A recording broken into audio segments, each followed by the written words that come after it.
Well, hey, everybody. Welcome to Metaphysical. Do ghost ships exist? And if so, what causes them? Today, we're talking about the Mary Celeste. Was it really a cursed ship? Do people just have overactive imaginations about unbelievable stories?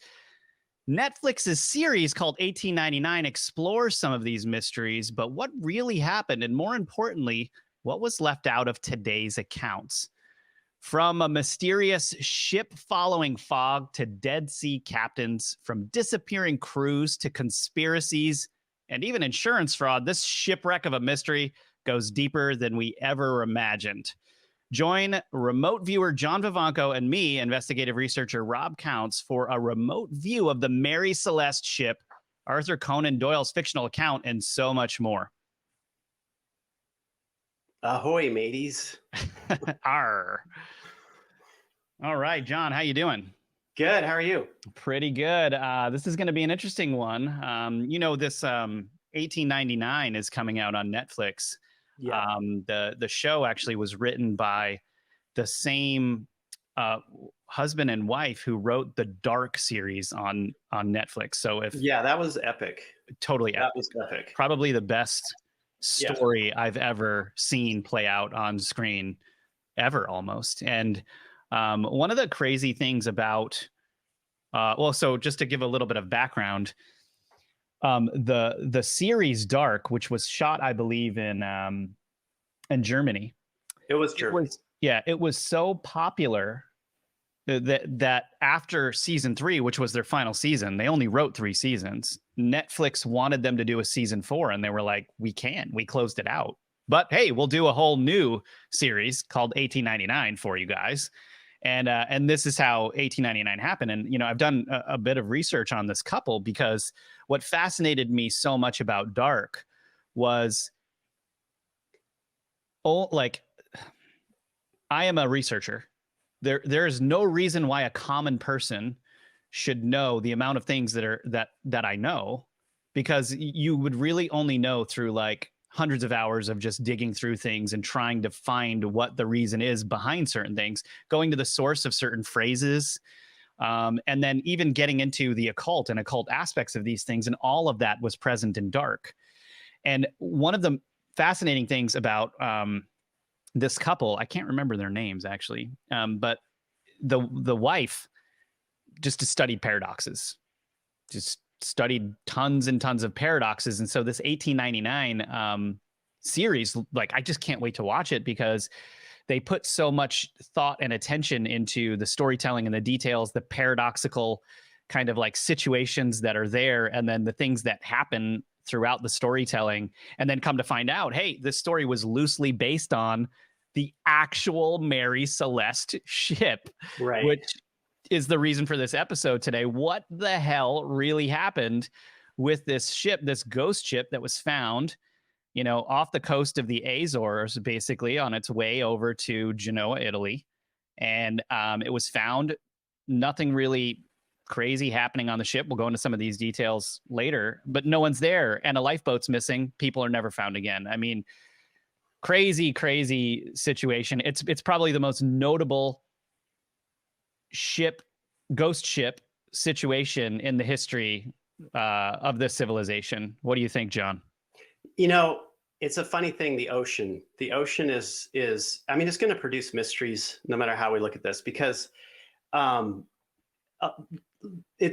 so shipping is one of the most dangerous jobs on the planet. It literally is. Even to this day. Yeah, more people die in the shipping industry and fishing industry than anything else, any other job. So you're going to have all sorts of crazy ways that people die and disappear in the ocean. I mean, that's all there is to it. But see, most of this stuff that we've remote viewed is, I guess, mundane. Death isn't mundane, but it's mundane from the standpoint of these are the known ways that you can die, right? Right. But when you get to every once in a while, you find things that are just bizarre. You find strange explanations, or come across strange explanations as to why a crew disappeared, or why somebody disappeared, or why a ship went down. I mean, I think a lot of people think about when they hear of these things, they think about the Bermuda Triangle, like some kind of Bermuda Triangle effect, right? So ultimately, and my goal in general is to find those very strange and unaccounted for explanations behind, those types of disappearances or sinking, whatever, as well as stuff that happens on land, missing people on land. Because it's Unexplainable events, right? Just unexplainable events. And it's really interesting because, I mean, more often than not, it's mundane stuff. Really, we run across mundane stuff more often than not. But interestingly, with remote viewing, I've done a ton on missing people, cold cases. It's just like same as people, missing from the Mary Celeste as people missing on land. Not much of a difference there.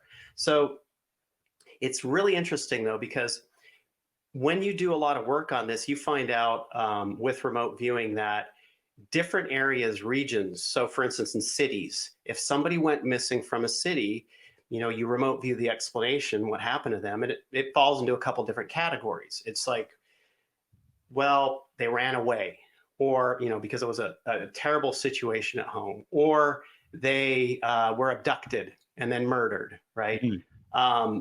Usually those two things are, or they went and committed suicide somewhere, right? So, or those three things are usually what you're going to find. Now, that's regional, cities, suburbs. When you step outside of the cities and suburbs and you get into the backcountry, she's going to say missing. You can add another element to this. Yeah, like national parks and exactly. And John, just for everyone at home, this is the second episode. Can you tell everyone what remote viewing is? Yeah, I think so. I think I can do that. Remote viewing is it's what, I always call it gathering non-local information, which is information on things that are outside of your immediate perception. And we're trained through practicing a methodology on paper over and over again. And this methodology can take an hour at times to do. And so we are given something to remote view blind. In other words, we don't know what we're going to remote view before we receive that. So we start remote viewing, we go through the methodology, and we produce pages of information. Now with remote viewing, you want to use multiple remote viewers. And then you take those pages of information and you begin to cross-correlate the information to build a picture. And so I've been doing this since the 90s.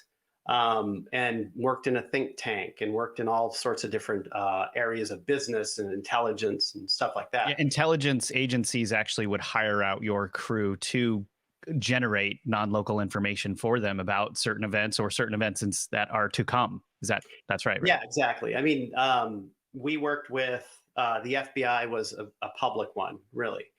All this stuff was never public. It's like, you don't even have contracts with any of them. You don't have NDAs. You don't have secrecy agreements. You don't have anything of the sort because they don't want anybody to, they don't want to admit that they actually are doing this stuff. So, and we know the CIA has been remote viewing because you can go to their website and do a search for the term and find all the documentation on weird remote views that they were doing on Mars and all kinds of things. Oh yeah, absolutely. And you got to think about it too. It's like, it's simple, easy to gather intelligence, right?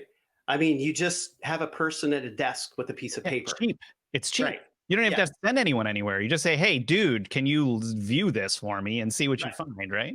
Exactly. Yeah. So we use that method. And I've been using that method for years. A lot of what I do these days, it really focuses on, what you and I are doing, this kind of interesting and strange stuff. Because I'll tell you, it's like after a while, things just get boring. They get really, it's marijuana leads to heroin situation. It's like I have to get some weird data and information on stuff so I can feel satiated. Right. We did so much work in the past on cold case type stuff. These are missing people on land. Yeah, it's basically like unsolved crimes, right? And people love that. Right. Mm-hmm. Ultimately, people love that. I was working with National Geographic for a couple of years. A producer was a good friend of mine. And we were developing remote viewing shows. And, we did this whole thing gosh, this lasted probably about a year, where we were remote viewing on a consistent basis these cold cases. And what inevitably happened is that the remote viewers completely burned out on it, completely burned out on it. And the other thing too is when you get to the TV application of this It's type going to of be work, so sanitized, right? it's so sanitized. And at the same time, see, when you're doing the reality type shows, you have to have a really good act five. And that act five has to be consistent. That's like the last act of the show. Yeah. If you don't have a good act, repeatable act five, then nobody's going to come watch the show next week, right? So for every thing we did, we had to try to push it to a conclusion. And the conclusion for them, the producers, was like, well, you got to find it. You got to find him. You got to find where the bones are buried or where the person is. But that is immensely difficult when it gets to remote viewing. I mean, we had successes though. I mean, we had, for instance, those the three girls who went missing in Cleveland, Ohio, in the early 2000s. Probably around 2011, 2012, we had remote viewed two of those girls because they disappeared from the same area. So we remote viewed them, and the data comes back, and it's telling the story that these girls are still alive and they're being held captive. So we went the path of trying to identify the location of where these girls were, and we got a suburban neighborhood. And remote viewers don't get addresses because they just describe things. They don't get numbers, right? So you have to think about how difficult that is at that standpoint. Now, of course, we got the basic thing. They're alive, they're held captive. But how do you find that location? That's the difficult part. If you don't have a lot of funds behind you or, investigators behind you, it's just not going to happen. Well, and other vectors of potential leads into getting closer into that, right? Yeah. Right, exactly. You will look at things like the most prominent and easily identifiable landmark closest to them to try to get to their location. You do this with treasure hunting too. Cool. Hey, we should have a show on treasure hunting. You and I need to find the lost treasure of the Knights Templar. We can do it, John. Oh, yeah, we can do it. We can do it. I don't think it's on Oak Island. I really don't. It's not on Oak Island. He knows. No. It's like he already knows. He's already viewed it. It's not there. And really, these shows are just about stretching it out. Of course they are, dude. Look, they don't want it to be found. No, I know. Yeah. Oh man, dude, The Curse of Oak Island. I was really engaged in the first season, and then I was like, I can't watch this anymore. It's they're doing it on purpose. Like, it became evident to me that they were doing it on purpose, and I was like, I'm out. Right. Well, interestingly, I did this show for National Geographic Explorer, and the show was about me doing a treasure hunt. The whole show was this thing. And after that show, the executive producer moved to the Discovery Channel, and he said, I've got a green lit series for you to go right out the gate here on hunting a treasure with remote viewing. I'm like, no way, no thanks, not going to do it. I don't like the construct of treasure hunting using this on television. It just don't like it, because you literally will end up making more money doing the show than you will on anything that you probably won't find. Totally. I didn't want to do it though. No. Well, back to the treasure of a topic that we have on the Mary Celeste. Let's go over some details, shall we? So, for those of you that don't know, the most famous ghost ship in history, and by ghost ship we mean a ship not necessarily haunted, maybe it was cursed. We'll look into that, but a ship that was found at sea with no one aboard. Things completely unaffected on board for the most part. And the ship captain, his wife and daughter, who were on the crew, basically, or aboard during, and then the entire crew missing. Okay. So let's zoom out a little bit, though, and talk about the Mary Celeste ship. How did it get the like why did it get the reputation of being a cursed ship? Well, for everyone that doesn't know, the Mary Celeste ship was built on I think it was May 18th, 1861, and it was originally called the Amazon. And the Amazon, on its maiden ship, had a guy named Captain McClellan. And Captain McClellan, on the maiden ship, on the maiden voyage, actually fell ill and died. This was June 19th, 1861. So I think right off the bat, because of this, I think sailors who were extremely, superstitious, I guess you could say. I don't know what better word to use than that. You have to be superstitious. You have to be when you're. Why do you think that? because most people die. Most people, having this job description where a ton of people die more so than any other job description, you are going to be superstitious. I mean, you're going to have superstitious because of strange phenomena. Obviously, don't bring a woman on the boat. That's bad luck. Don't put your hat on your bunk or your bed. That's bad luck. I mean, to us, it seems inane and silly, ridiculous. But I think that they had to be that way because they wanted to stop any sort of weird outside influence from affecting their voyage. Right. Yes, we had a funny meme up a second ago that was Michael Scott from The Office saying, "I'm not superstitious, I'm just a little stitious." So after McClellan died, John Parker took over the ship. This is another captain. This is 1861 again, and the ship collides with another vessel. I guess this was one of the second voyages. John Parker, I just said that. And then William Thompson basically takes over the ship in 1863 to 1867. And in 1867, the Amazon is shipwrecked in a storm and abandoned because everyone was just like, screw this ship. Yeah. Right. Okay. So now the ship is then sold and changes hand and is restored in 1872 using the original ship as a skeleton base. And it's now called the Mary Celeste. Okay, so now on between October and November of 1872, Captain Benjamin Briggs supervises the loading of the ship in New York City.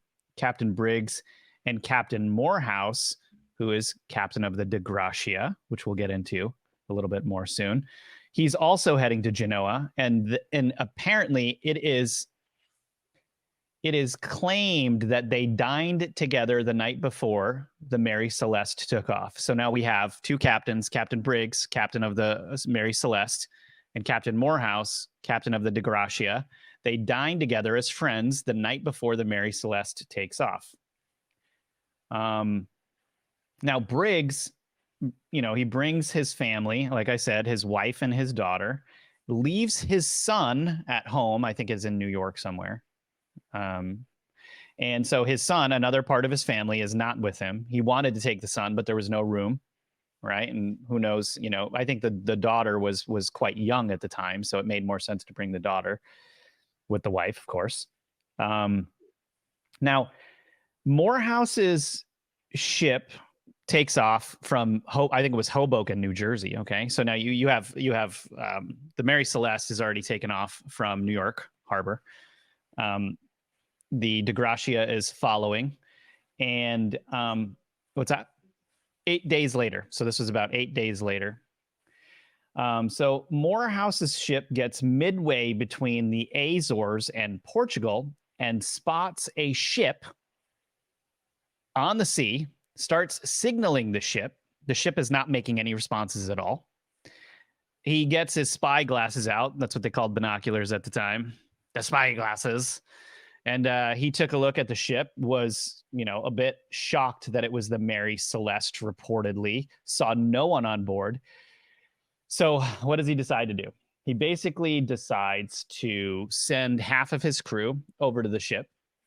The crew gets over to the ship, and they find that there's no one on board.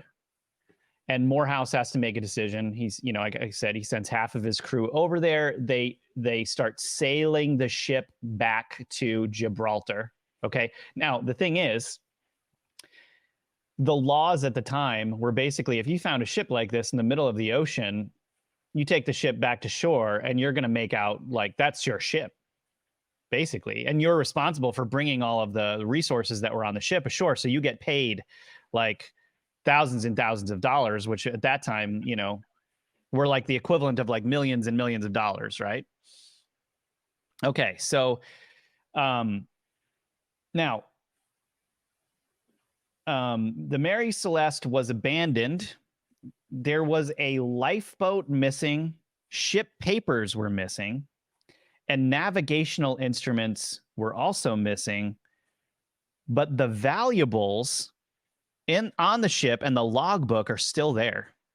Okay, and the logbook says that the last entry was 9 days earlier, 10 days according to some accounts, depends on how you look at time. All right, and all the logbook basically says is that it had seen the island of Santa Maria, and finally it had seen land, right?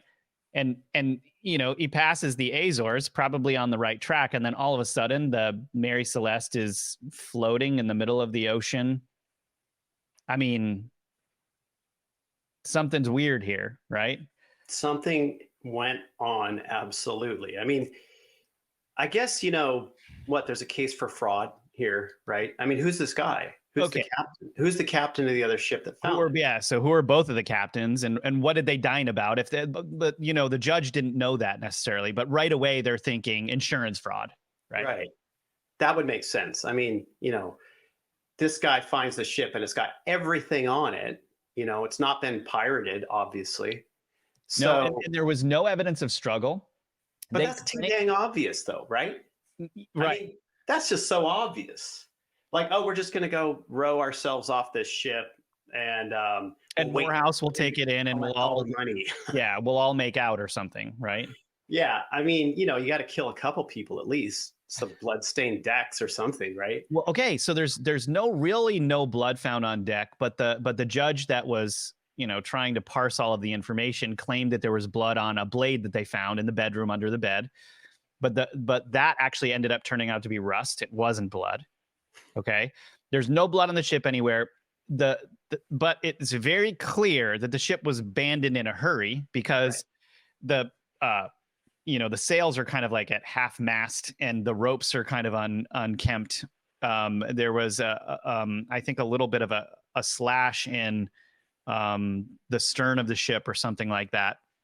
And there was like, this is a little interesting, is that the papers were a little bit strewn around in the captain's quarters, but the papers for the ship were missing. That's interesting. I mean, well, they did hit storms, right? So they hit major storms. And that, I mean, conceivably that could have tossed stuff around.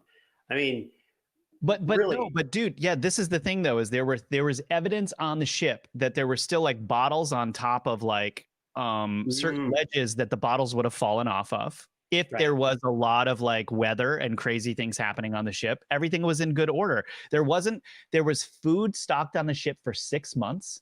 Right. And there was nothing that was being prepared. Like no food was being prepared at the time. There was no evidence of food preparation. Like they left and just like that's also strange.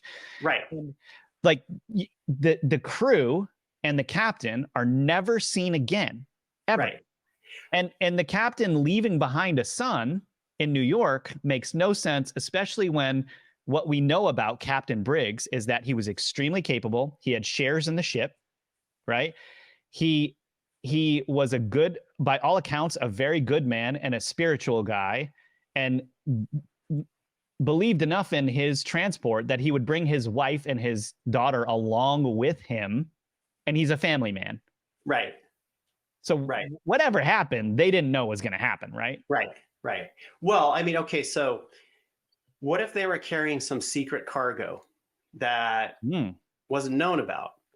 Okay, no, we remote viewed this. I'm just throwing stuff out, right? I'm just throwing stuff out, but we have remote viewed this. And I'm not saying this is it, but we're going to get into that in a little bit, right? Like, exactly. Okay. But here's a potential idea. Okay.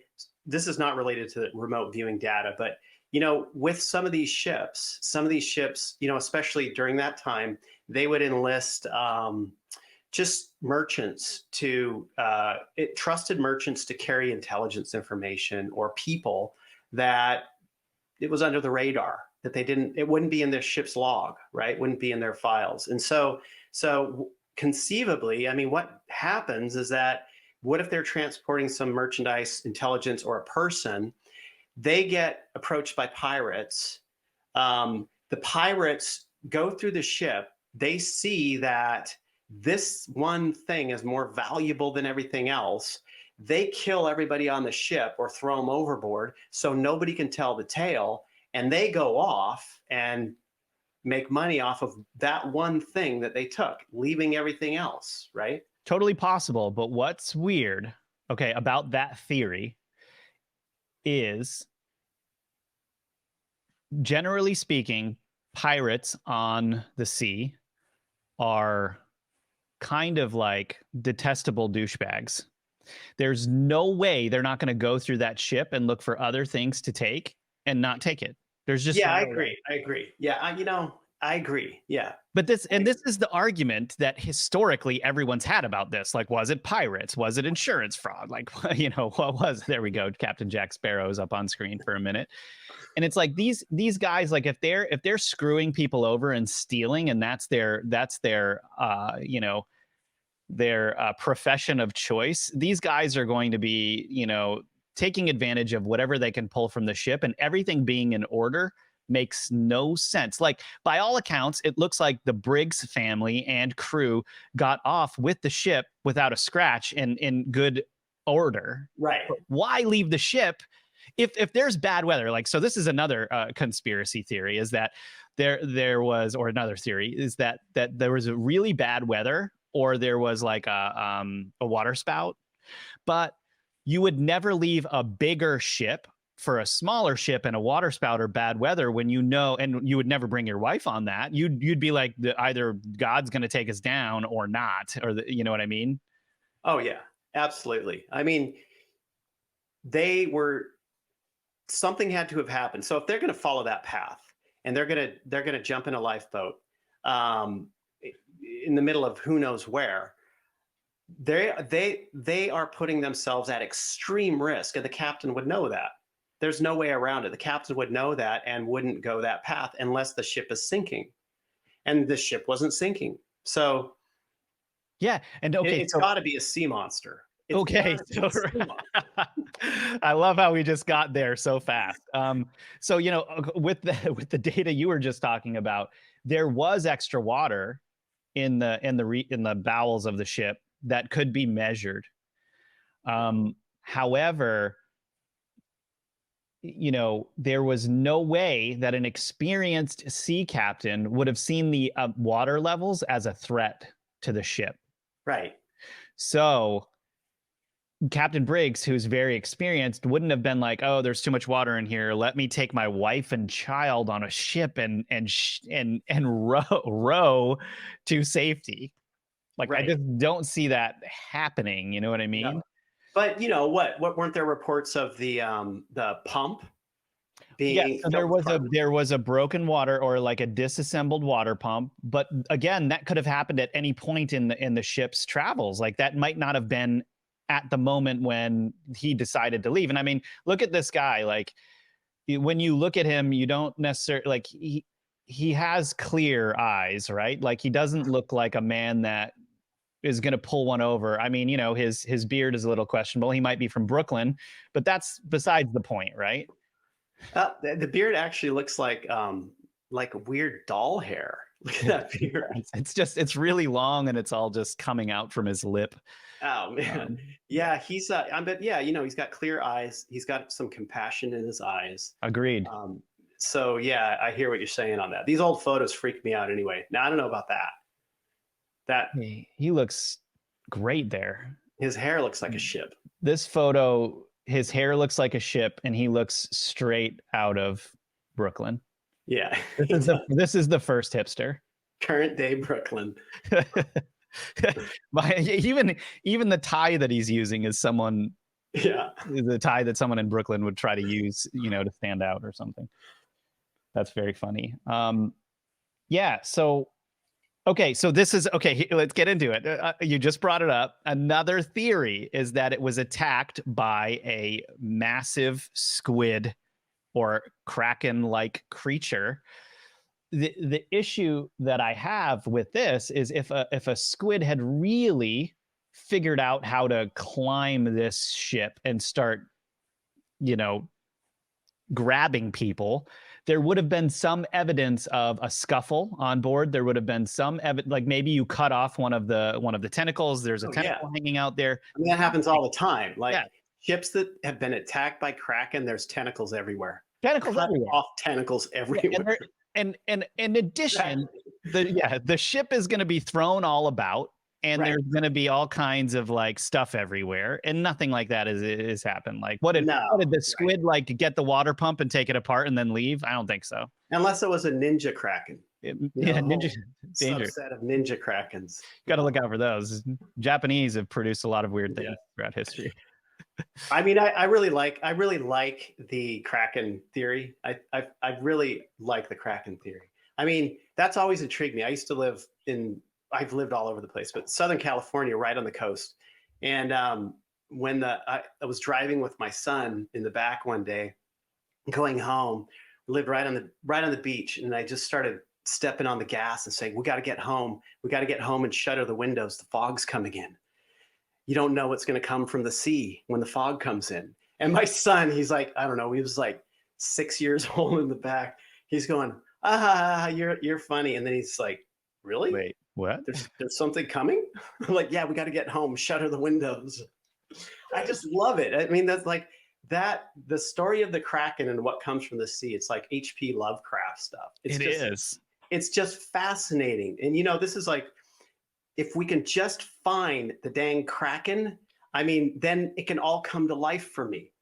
So it's literally got to be top priority remote viewing project to find the kraken. I agree. And it's not just the kraken, but just to step back here for a second, why is it that we know more about space than the ocean? What's in the ocean? What's at the bottom of the Mariana Trench? Right. Like, are there portals down there? I don't know. Why is James Cameron so interested in taking deep sea submarines down into the bottom of the Mariana Trench and looking around? Yeah. Does he know something we don't?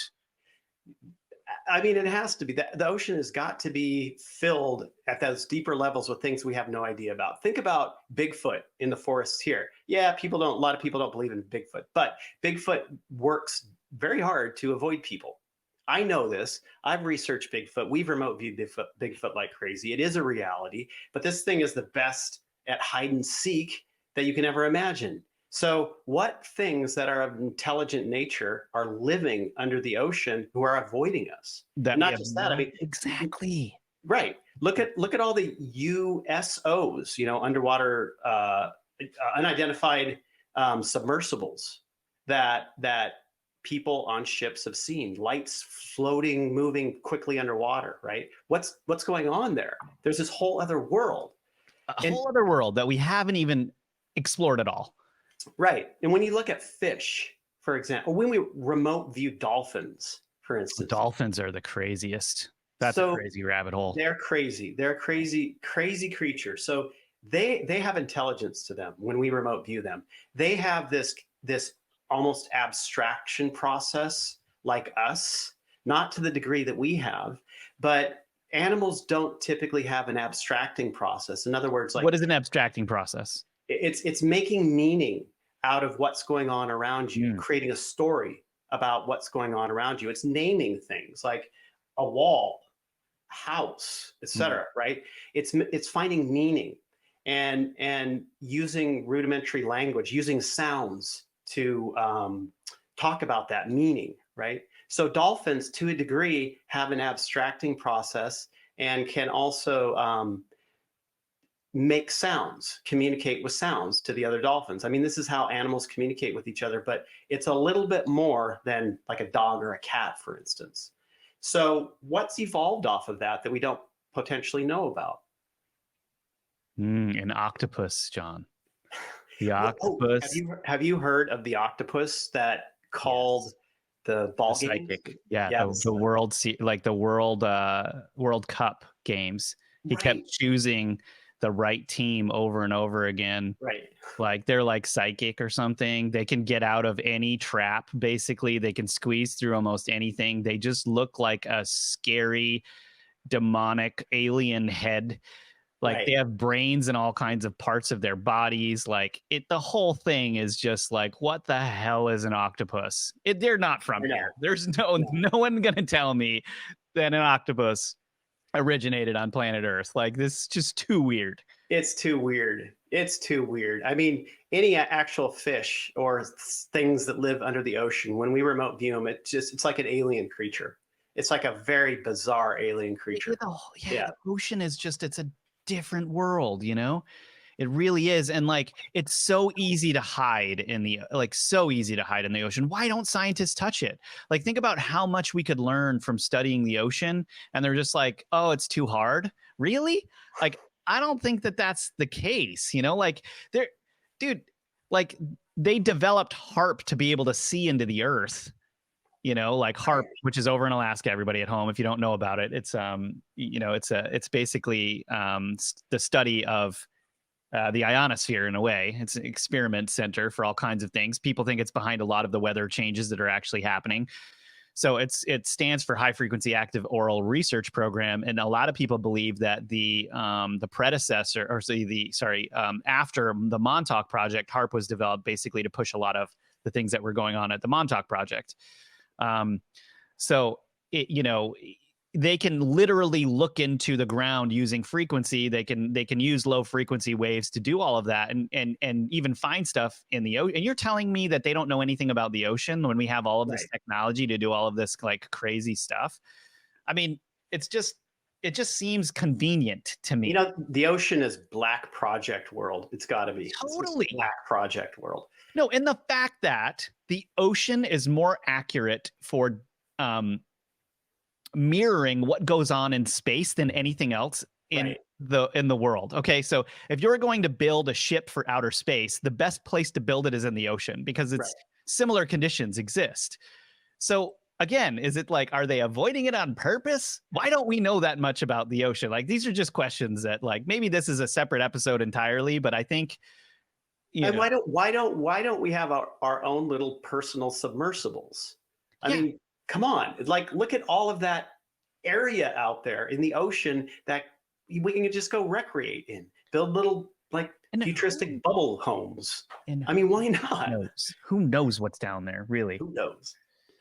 Okay, so getting back to the Mary Celeste. Morehouse's crew ends up bringing both boats to Gibraltar to claim the money. The Mary Celeste arrives a day after the DeGracia because it went through a strange fog.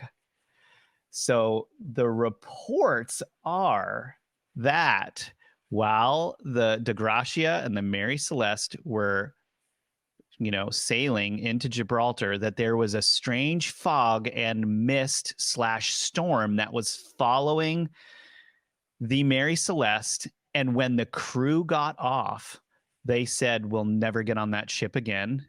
And they claimed that there was something going on. In addition, John, check this out.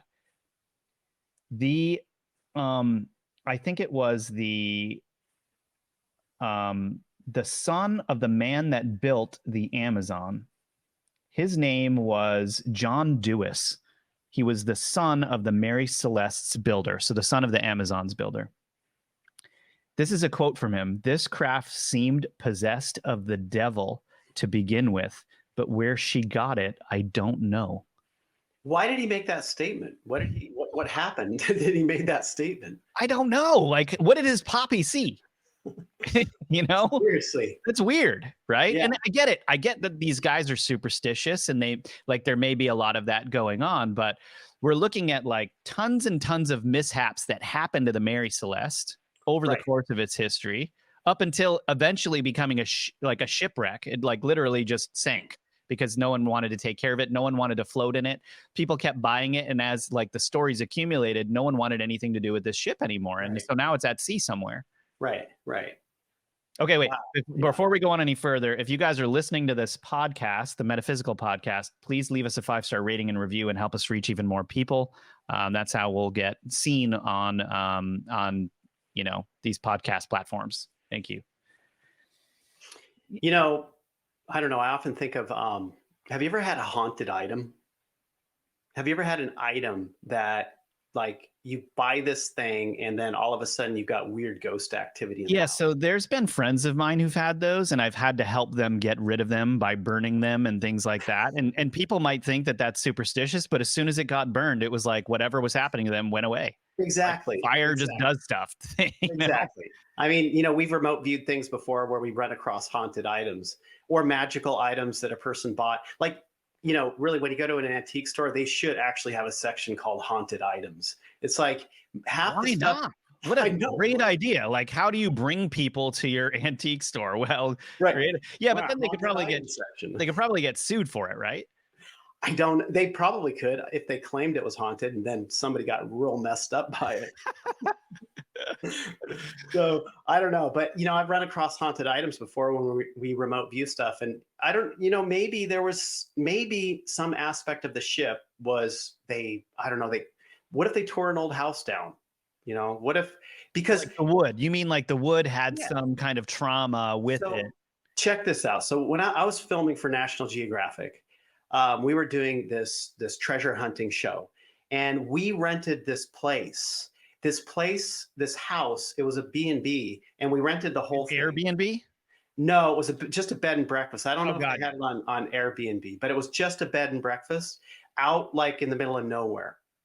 Really cool old house. But what they did was they transported the whole house, actually pieces of the house from the East Coast, and they rebuilt it. But they took sections of different houses from the East Coast and mashed them together into one. And the house hadn't been there that long, but it was really old looking. That house was so haunted. So it took whatever it had before they moved it, and that stuff still lived in it. For instance, I was sleeping in this loft that overlooked the living room down below, and some of the film crew was sleeping like on the couches and stuff. Every single night, it would sound like the door would open and close and footsteps clomping around, right? And so I thought, well, the crew's just like, they can't sleep or something. So the last night this is happening, and it is happening like you wouldn't believe. It was happening like crazy. So I immediately get up and go to the edge of the loft edge to look down. And I literally see the front door, which was this massive, huge, heavy wooden door, open up and then slam shut all by itself. And then I hear a clump, clump, clump across the floor. There's nobody there. So I run down the stairs because I'm excited about this kind of thing. And I literally follow the clumping footsteps because it's right in front of me. It goes to the back door. The thing opens the back door. Like the back door just opens up in front of me, and the thing walks out on this back deck. Wow. And I'm like, what? I mean, it was like the most amazing thing. It didn't scare me because I just don't get scared by that stuff. So I go back, and the crew had seen it and heard it as well. And they were literally pissing their pants. I was going to say they were probably crapping their pants. They were so freaking scared. Like one guy's got the covers and he's just looking at me like, and you're like laughing. I was laughing because it was hilarious. It was funny. So, these things happen. It's like, what if they took aspects of some old house or something to build parts of it, which they could have. They absolutely could have. And these ghosts are going to follow it. So like, yes, where did the wood come from is a good question.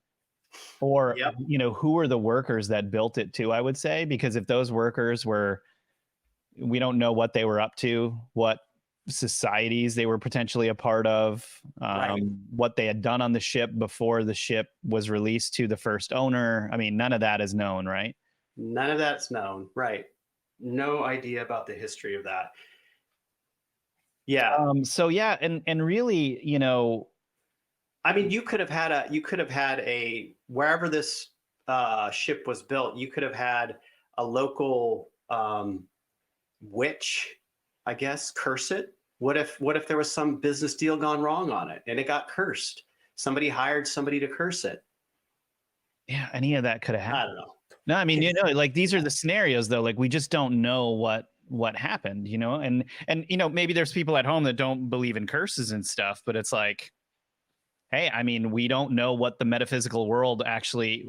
That's something like that's not studied either. Very similarly to the ocean. I mean, Curses are a fourth dimensional technology, is what they are. totally. Yeah. Totally. And it's something that, why were those people spending all of that time studying the herbology and all of these different Right. things if there was no result that was coming from it? And they're Right. just Dungeons and Dragons geeks. I mean, I don't know that like you'd actually have to be seeing a result in order to be doing that kind of, you know what I mean? Right. Yeah, exactly.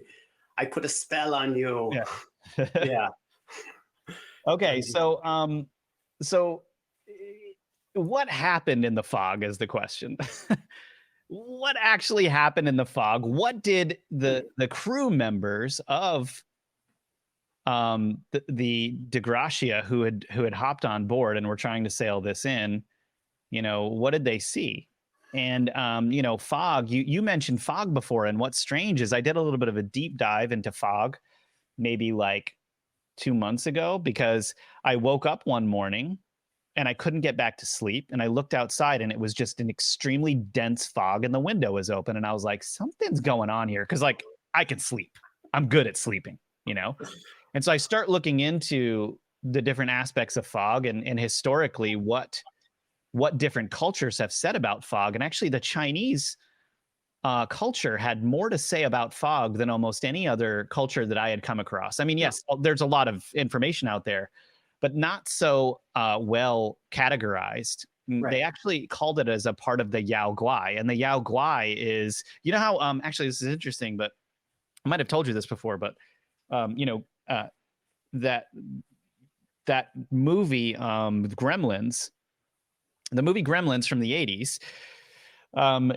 He goes and he gets this strange Chinese animal in a Chinese shop in Chinatown to give it to his son, and it's called Mogwai. And Mogwai is like a different type of word for Yao Guai in Chinese. So they actually named it like that for a reason. They did their research. And the Yao Guai is sort of like their term for cryptids.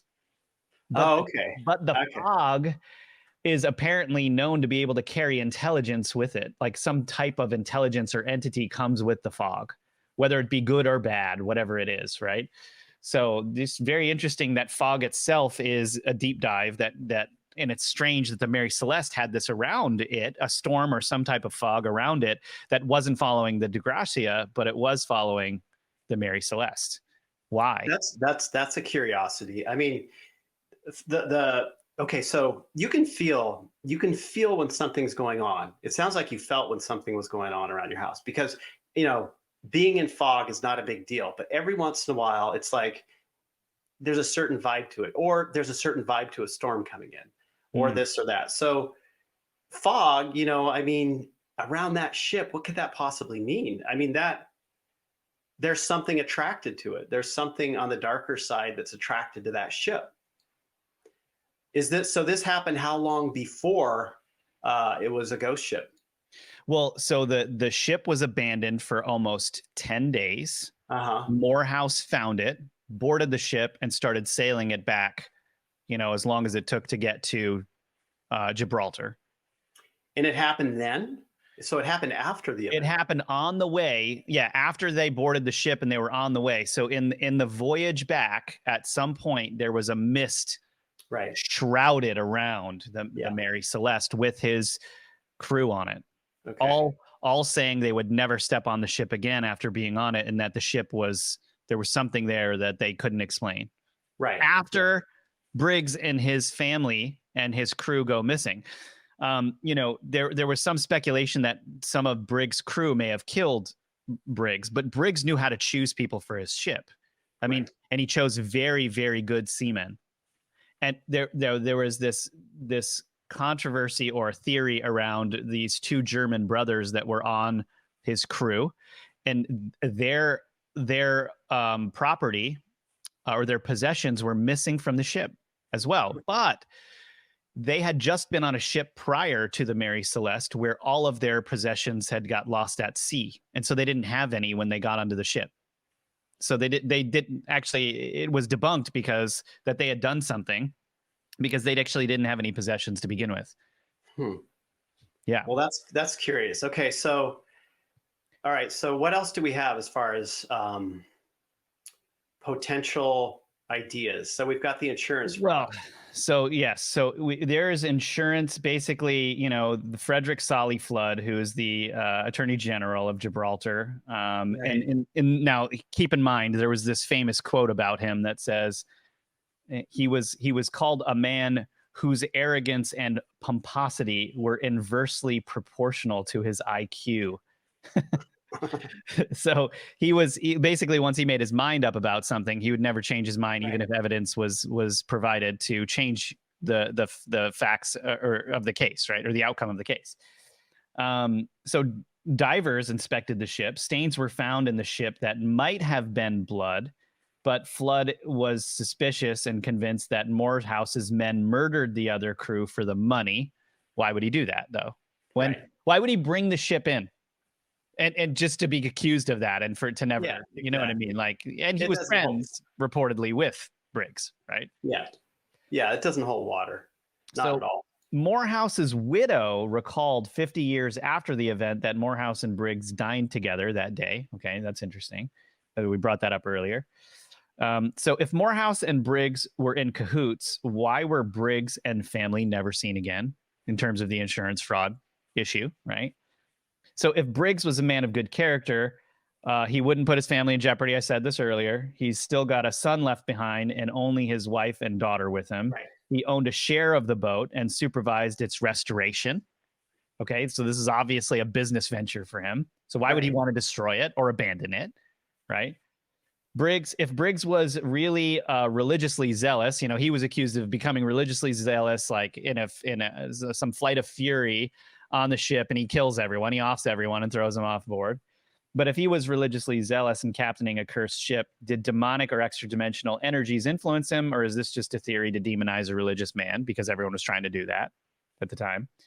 So why was the mysterious fog following the Mary Celeste ship? These are some of the details that we have. And I mean, now we went over the Kraken, and then there was one additional theory that we hadn't covered yet, which was aliens, that actually a UFO had abducted this poor crew and taken them aboard their ship and experimented on them until who knows what.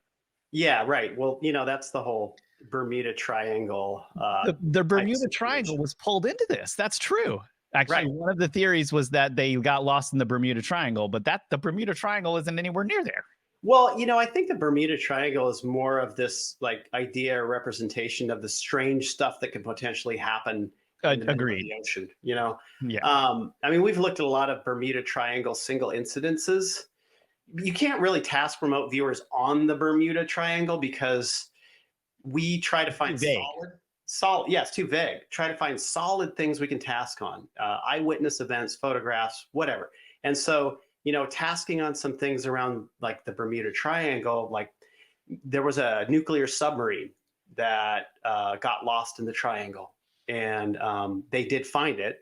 But when we remote viewed that, it had just mechanical issues, and one of the torpedoes exploded. So, I mean, they had issues with that nuclear submarine. There were other things too, where we remote viewed, because we're trying to find that like one weird thing. Where's that one really weird thing that would support this idea of the Bermuda Triangle? And then we can task on what caused that weird thing to happen to that crew or that ship. But most of the stuff, or really all the stuff that we viewed dealing with any kind of wreck, has been just typical mundane stuff. I've got stuff for you, John. I have at least 2 episodes near the Bermuda Triangle that happened in them that are completely unexplainable. And I think if we viewed them, we'd get extra information. Oh, yeah. Let's do it. Yeah, send them over. We'll view it. I mean, I prefer the paranormal strange explanations. I want aliens. I always prefer those explanations. Yeah. I want Bigfoot riding a UFO and abducting someone. Exactly. Right. That'd be fun. Totally. It's like, They're the best. That's the heroin side. So so when we view this kind of stuff, most of the time it turns out just regular. Like the Joyita. I think it's the Oh, yeah, Joyita. that's another ship, right? There's That another. was another ship that what had a ghost. It was a ghost ship, right? The crew was gone, and the ship was found just listing on its side. I don't know, many miles away from where it was supposed to be, and we had remote viewed that, for instance. What happened to that? It's a ghost ship. Well, I mean, on that, we literally got a mutiny. It was literally a mutiny. The data was like two teams that actually, it was one team that had split apart, and most of the team had gone this way, and there was one or two people left on the other team. So this is how it was described in the remote viewing data. They're like using sort of concepts to describe what was happening. And then the teams started fighting with each other. So one of the members of the team gets killed. So this is likely the captain, because what was happening on that ship was it was listing. It was going on its side. They lost an engine. Now, apparently that ship, it was filled with cork and had a lot of buoyancy, so it wasn't going to sink.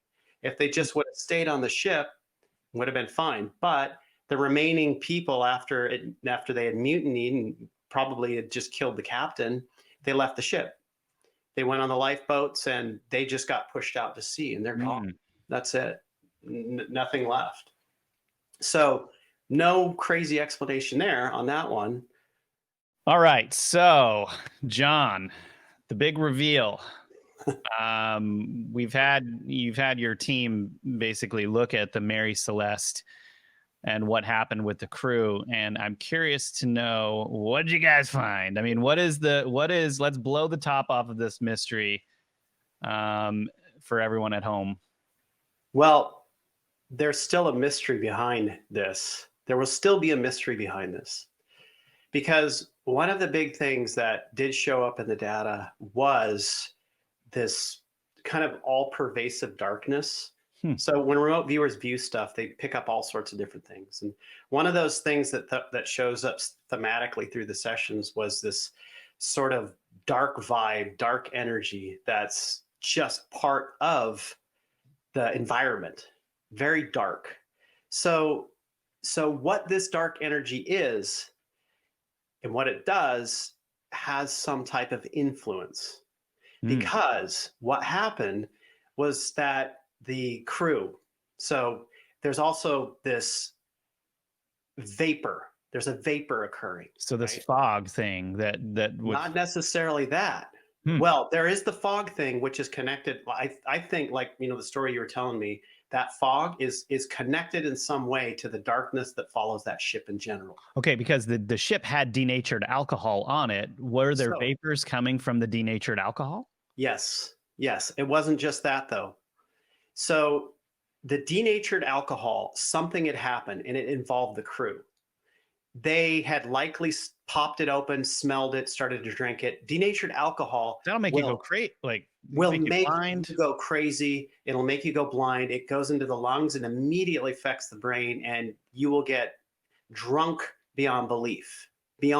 So what was happening was that there's this dark vibe, this dark energy that is all pervasive in the ship. I mean, this data is very bizarre because it's like explaining that there is a vibration of darkness that follows this, just in general. And this vibration, this darkness, moves people, pushes people to act in ways that they wouldn't normally act. So what happened was that the denatured alcohol had somehow created a vapor. So that was the other aspect. This vapor aspect that was showing up was the denatured alcohol, because when the viewers started to describe the subjects, they were like wasted, completely wasted, like falling around. They couldn't function properly. Some of them were even being violent towards others. Like it was out of control. So what happened was, some of them started to realize that the denatured alcohol was actually the culprit. And so they basically got on one of the lifeboats, but they didn't know what the heck they were doing. So that lifeboat that they were on, it went out to sea and sunk. So they all died. All of them died that way. They died in a state of complete, utter confusion, not knowing what was happening, not knowing where they were going. But that one saving grace, that one point where somebody realized that it's the denatured alcohol, that's when they got off the ship. That's literally when they abandoned the ship. So now, were they drinking it, or was it the vapor? Both, because But we had this darkness aspect. We had this darkness aspect that was pushing people to do things that they wouldn't normally I was do. going to say, because look, here's the thing. This is an experienced crew. They know it's denatured alcohol, and the reason why they make it denatured and send it somewhere is because they don't want people drinking it and getting into it. Exactly. So we have those two aspects showing up, clear two aspects of subjects who are wanting it. We have the dark energy showing up that pushes.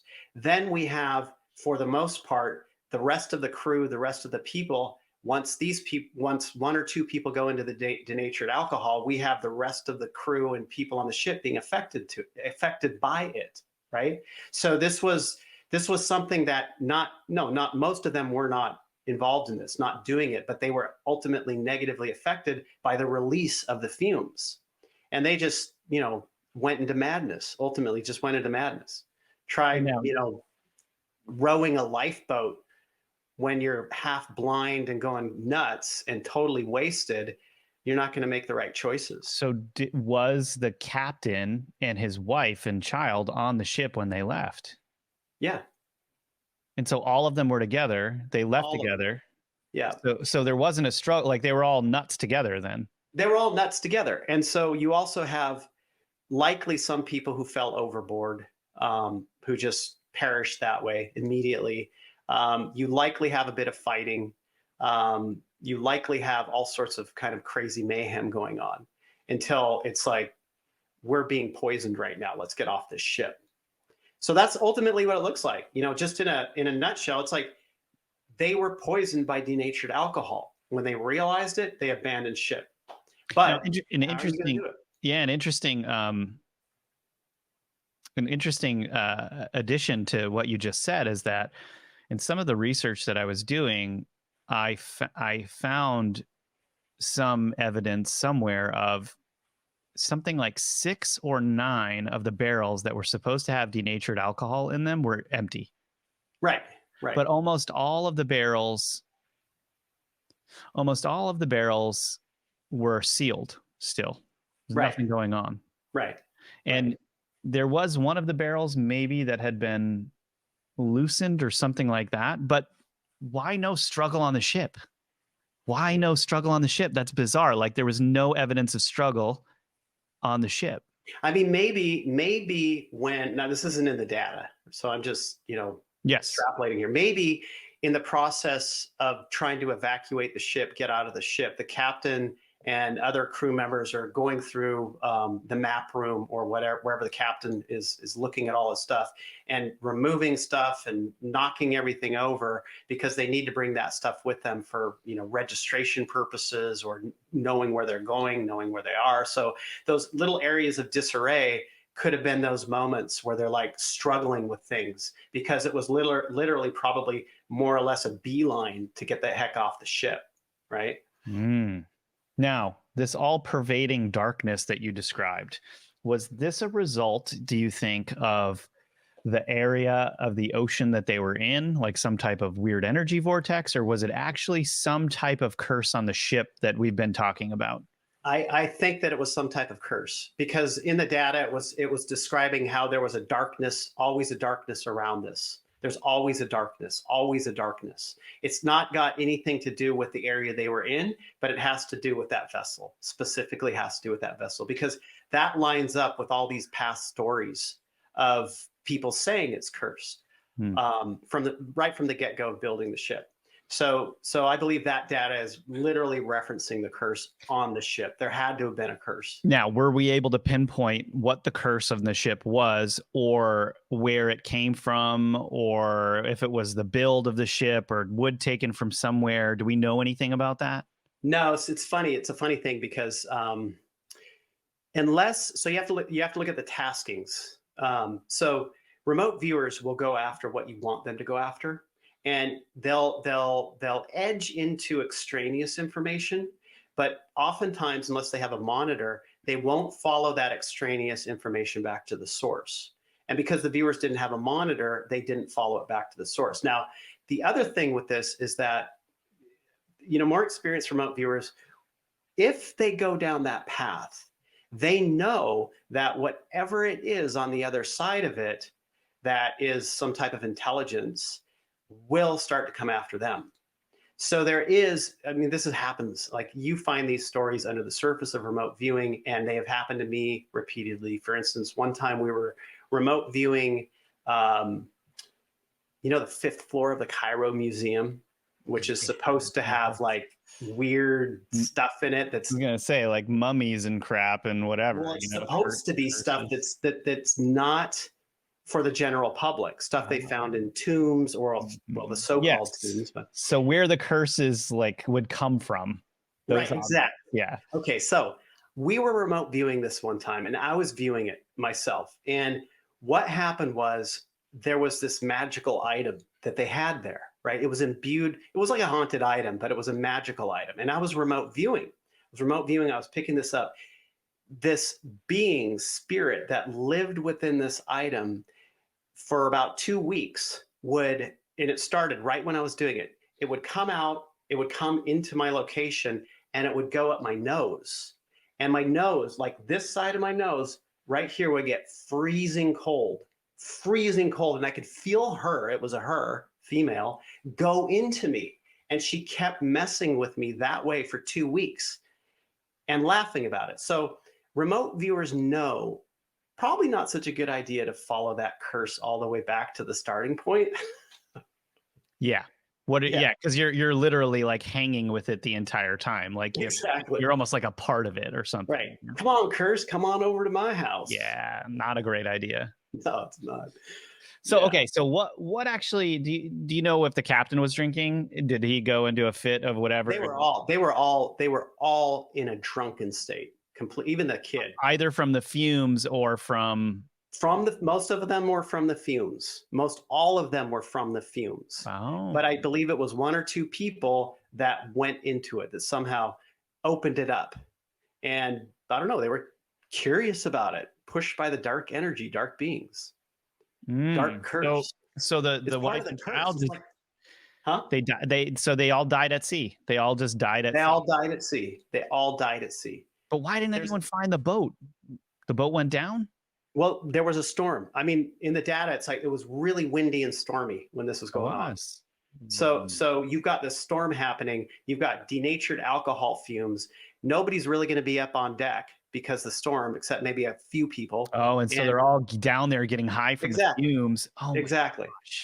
Yeah, and so they get in the lifeboat, and this storm it erases them, completely erases them. And most people, you're lost at sea. You're lost at sea, especially when you have currents pushing the opposite way of any land. Well, and on a rowboat, forget it. Like, what are you going to row in it? You don't even have a sail to push you in any direction. Yeah. Jeez. Yeah. Wow. So that's what we got. That's very sad. Very sad ending to that story. I was really hoping for the sea monster, really hoping for the alien UFO event, but no. That's what we find though. It's like most of this stuff, it's like that's what we find. Yeah. But when we look at stuff on land and we go to like Mount Shasta, for instance, so used to having data around missing people that is abduction related, and it's terrible. It's horrible stuff. But then you get to Mount Shasta, and I don't know, like maybe 6 times out of 10 or so, you have something very bizarre that happened, right? Around Mount Shasta? Yeah, Mount Shasta especially.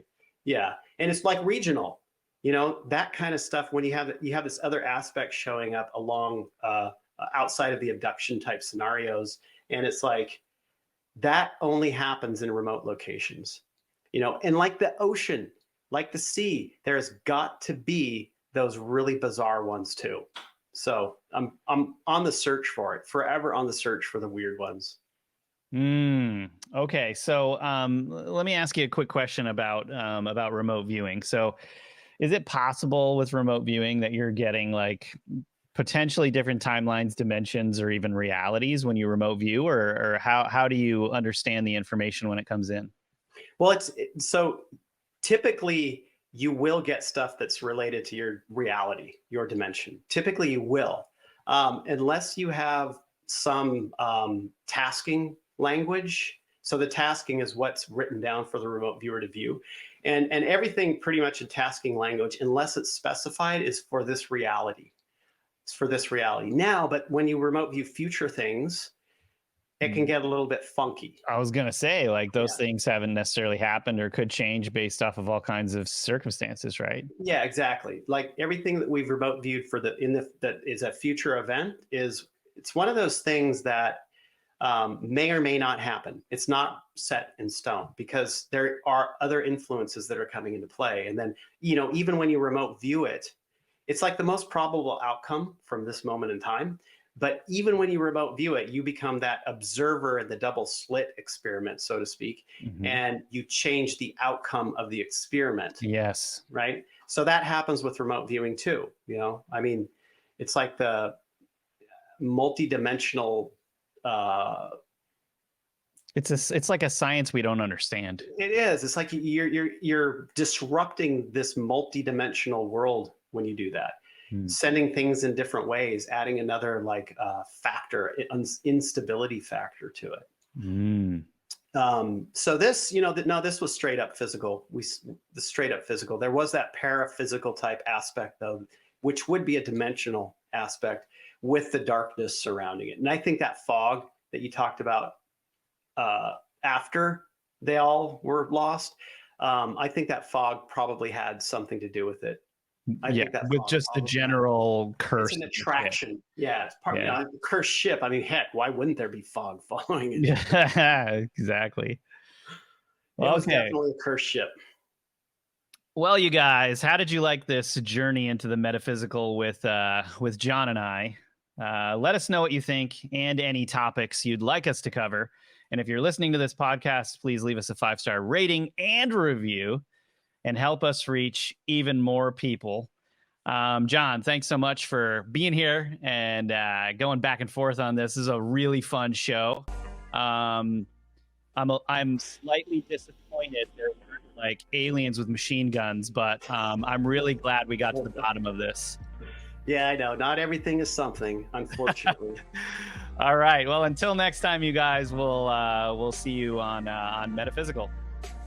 Bye.